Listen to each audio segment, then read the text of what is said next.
Nigerian youths are still basking in the euphoria of the recent lifting by President Muhammadu Buhari of the ban imposed sometime last year on microblogging platform Twitter, a ban that lasted for 7 months.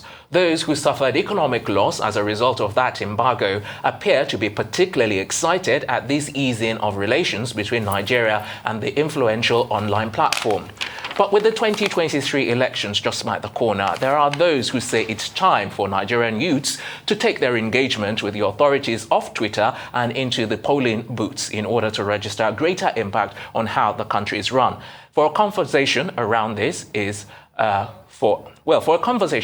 subject matter, we are now being joined by Professor Kingsley Moghalu, a presidential aspirant, a former deputy governor of the Central Bank of Nigeria, political economist, lawyer, and author.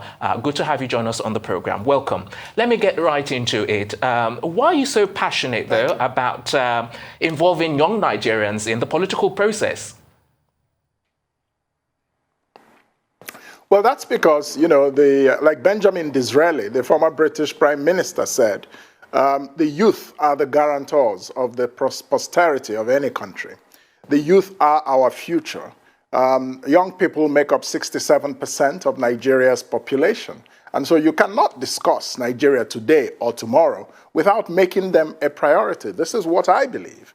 But that's not what's happening. And because that's not what's happening, I entered the political system to push for a better economy, more jobs, more skills, a better educational system that can prepare our young people to be competitive in the world of today and tomorrow. For that to happen, you need a capable, competent 21st century president for Nigeria. Professor Moghalu, it's good to have you. Now, on the issue of vote buying, I'd like your thoughts on this. The youth are often the target during elections. Have we reached the stage where voting one's conscience can overcome pecuniary material benefits, you think? Well, politics in Nigeria is still very significantly a cash and carry business because the politicians have weaponized the poverty into which they put our young people and many people in the rural areas. So they make us poor, and then they come to buy our votes so that we can legitimize them for 4 years in office. But I would say to many young people, what's your life worth? What is your future worth? Even if somebody gave you 5,000 naira for your vote, what it means is that your life is worth 1,250 naira every year. That's very low value that you're putting on yourself. If you elect a competent and capable government, the problems will be systemically addressed, and we will be able to create jobs, for young people that will earn you thousands of times more than that. So, the temptation is still there. Many politicians still rely on that because of poverty.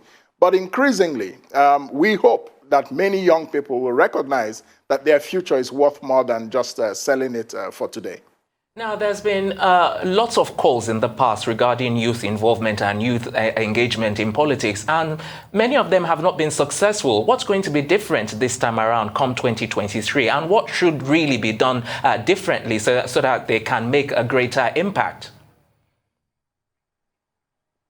Yes, young people in Nigeria disable themselves because they are not interested in politics or they have not been in the past. But I think EndSars changed this very significantly.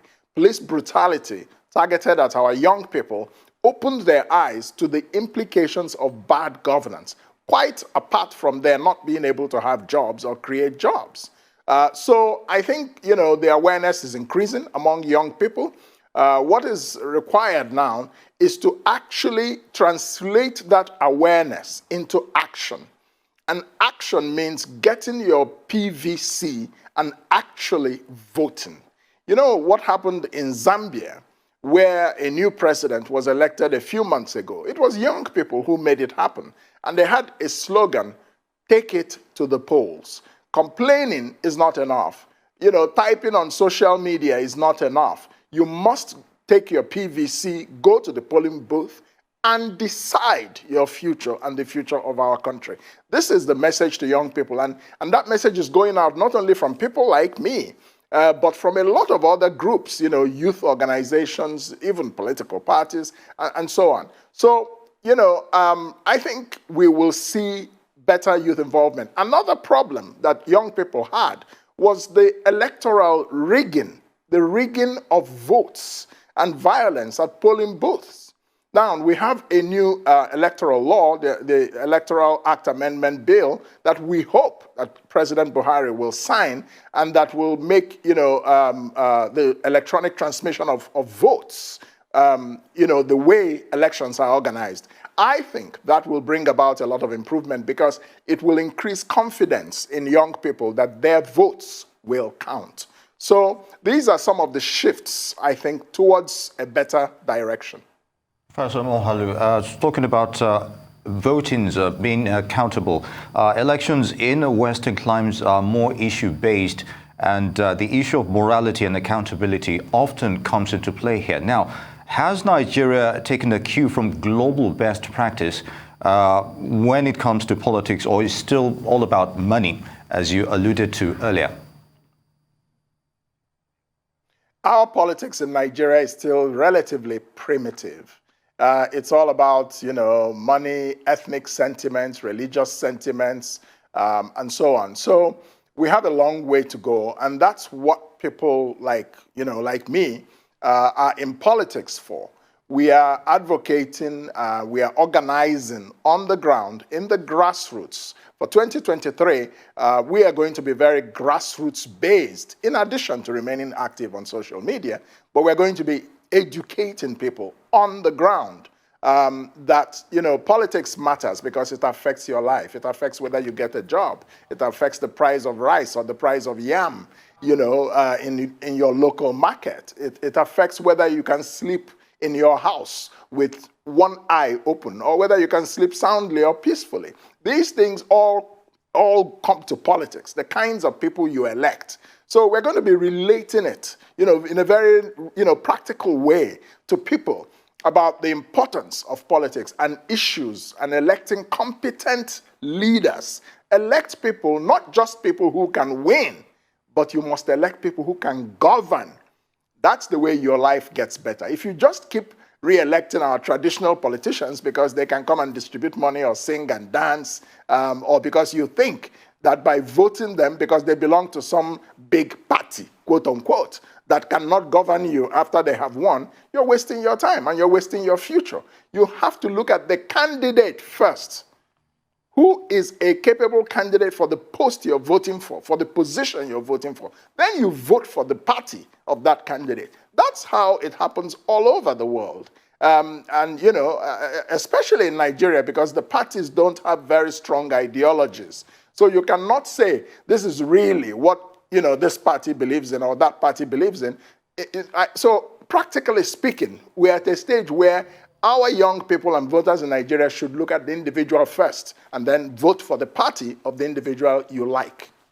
All right, so apart from registering to vote, is there any way that the youth can actually make a difference in any of the major political parties or the big parties, as you say, or is it too late for 2023? Well, I don't like your emphasis on major political parties or big political parties because this is what has kept Nigeria backwards.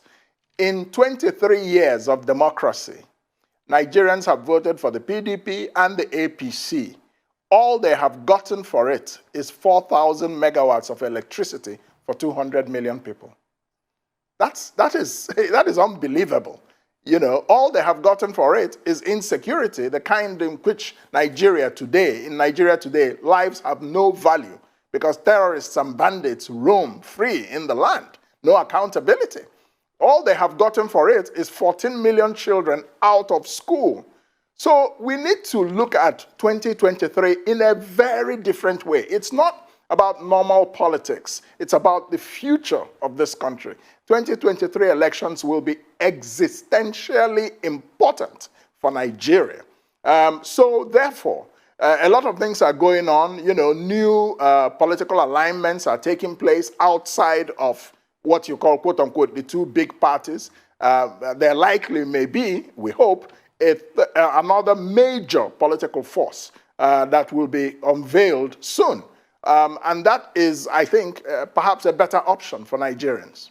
Indeed, Professor Moghalu. Recently, there's been more emphasis on zoning when it comes to political parties, and it boggles the mind. How would that affect youthful participation in this regard? And we're trying to at least reach a liberal perspective on this. Well, the matter of zoning is part of the political culture of Nigeria.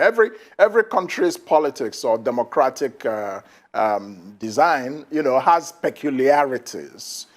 So because of the ethnic tensions and religious issues in Nigeria, this practice of, I wouldn't even call it zoning, I would call it more of rotation. But people express it as zoning. So it's not formal, it's not in the constitution of Nigeria. And for me, for example, as a presidential aspirant on the platform of the African Democratic Congress, the ADC, you know, I am not seeking to be president of Nigeria because of where I come from. I'm seeking to be president of Nigeria based on a vision I have for Nigeria and my belief in my competence and capacity to execute that vision, to create jobs for young people, to make Nigeria more secure, more stable, and to make Nigeria reclaim its rightful place in the world. This is what should determine the election of a president. But I recognize certain realities, you know, which have developed in Nigeria for the sake of national stability and cohesion and unity. So, but the more important thing is competence, capacity, the vision. And if you can find it in the places to which the presidency or whatever post ought to be rotated to, you know, by practice, then that's the best. Now, when you look at incidents like the EndSars protest, which you talked about earlier on, which had such a huge impact on youths, do you think that they would remain burned by the incident, or do you think they will actually become more resolute in making a difference come 2023? I should hope they become more resolute to seek good governance, to fight peacefully for good governance at the ballot box. We need EndSars 2.0. And that is the mother of all protests. And that protest should take place at the ballot box with a protest vote that retires the incompetent old political order in this country. People who have had their time as young people and, you know, they've ruled Nigeria. They haven't led Nigeria. They haven't governed Nigeria. They've just ruled it. And they want to keep doing that until they go to the grave. So you find a very dangerous sense of entitlement among Nigeria's traditional politicians, and they want to make Nigeria their family property. Young people in Nigeria should not allow that. They must retrieve their future from the hands of these corrupt politicians. So 2023 is an opportunity. EndSars protest is very appealing to young people. But in a country like Nigeria that does not have the rule of law, in which the institutions of security and law enforcement know no boundaries. You know, they can just waste your life, you know, but nobody can stop you from going to vote. That's why I said the strategy should be EndSars 2.0. 50 million youth should come out and vote in 2023, and they should vote in the direction of a better future for our country and for more competent and a generational shift of candidates, not the old entitled politicians who have nothing to offer us other than the usual intimidation, stealing in public office, ethnic, you know, divisions and things like that. We don't need that anymore. Nigerians should take charge, and especially our young people. They must take charge of their own future. And I want to remind people of the lesson of the Arab Spring in Egypt and some other countries.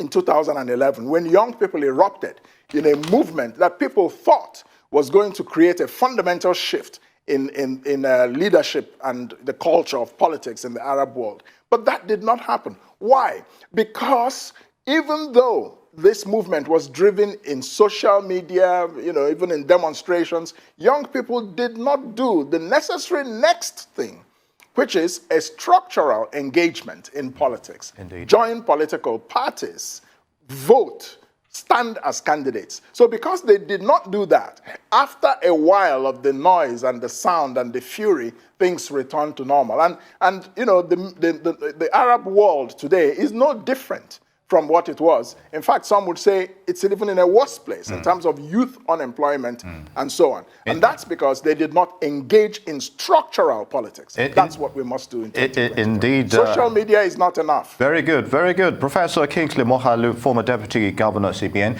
I would like to thank you for being a part of this discussion on youth and 2023 elections in Nigeria. It's good to have you with us.